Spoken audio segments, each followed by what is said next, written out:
સુરતના મજુરા ગેટ વિસ્તારમાં પીવાના પાણીના વેડફાટ અને પાલિકાની બેદરકારી સામે આવી છે। મજુરા ગેટ વિસ્તારમાં પીવાના પાણીની લાઇન લીકેજના કારણે દરરોજ હજારો લીટર પાણી ગટરમાં વહી રહ્યું છે, છતાં તંત્ર મૌન છે। સુરતના પોશ ગણાતા મજુરા ગેટ વિસ્તારમાં છેલ્લા ઘણા દિવસોથી પાણીની મુખ્ય લાઇનમાં લીકેજ યથાવત છે। દરરોજ સવારે પાણીનો સપ્લાય શરૂ થતાં જ શુદ્ધ પીવાનું પાણી રસ્તા પર વહીને બગડી રહ્યું છે, તો એક તરફ ઉનાળાની શરૂઆત સાથે પાણી બચાવવા માટે અપીલ કરવામાં આવે છે, તો બીજી તરફ પાલિકાની બેદરકારીના કારણે જળનો મોટા પાયે વેડફાટ થઈ રહ્યો છે। સ્થાનિકો દ્વારા વારંવાર રજૂઆત છતાં સમસ્યાનો ઉકેલ ન આવતા તંત્રની કામગીરી પર સવાલો ઊભા થઈ રહ્યા છે।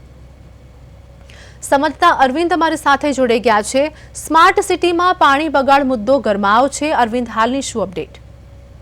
બિલકુલ આરતી, જે પ્રકારે પાણીનો વેડફાટ અને ખાસ કરીને મહાનગરપાલિકાનું સફાળું તંત્ર સ્લોગન સાથે દિવાલોમાં લખતા હોય છે કે પાણી બચાવો, પરંતુ જે રીતે પાણીનો વેડફાટના દ્રશ્યો જોઈ શકીએ છીએ આ પ્રમાણે છે તે સુરતમાં પાણી અને ખાસ કરીને જયારે આવી ગરમીમાં ધોમધખતા તડકામાં આ રીતે પાણીનો વેડફાટ છે તે થઈ રહ્યો છે અને જે રીતે જળ એક જીવનના સૂત્રો માત્ર દિવાલો પર જ હોય તેવા દ્રશ્યો જોવા મળી રહ્યા છે। ત્યારે મજુરા ગેટ પાસે પાણીના પીવાની જે લાઇનમાં ભંગાણ સર્જાતા પાણી છે તે રસ્તામાં વહી રહ્યું છે અને ખોટી રીતે પાણીનો વેડફાટ છે તે થતો નજરે પડી રહ્યો છે। એટલે મજુરા ગેટ વિસ્તારમાં હજારો લીટર પાણીનું જે ગટરમાં પાલિકાના ઇજનેરો છે છતાં પણ મૌન રહ્યા હોય, એટલે આ રીતની ઘોર બેદરકારી અને વારંવાર રજૂઆત છતાં લીકેજની જે સમસ્યા છે તે યથાવત છે અને ખાસ કરીને પ્રજાના ટેક્સનું પાણી રસ્તા ઉપર અત્યારે જોવા મળી રહ્યું છે।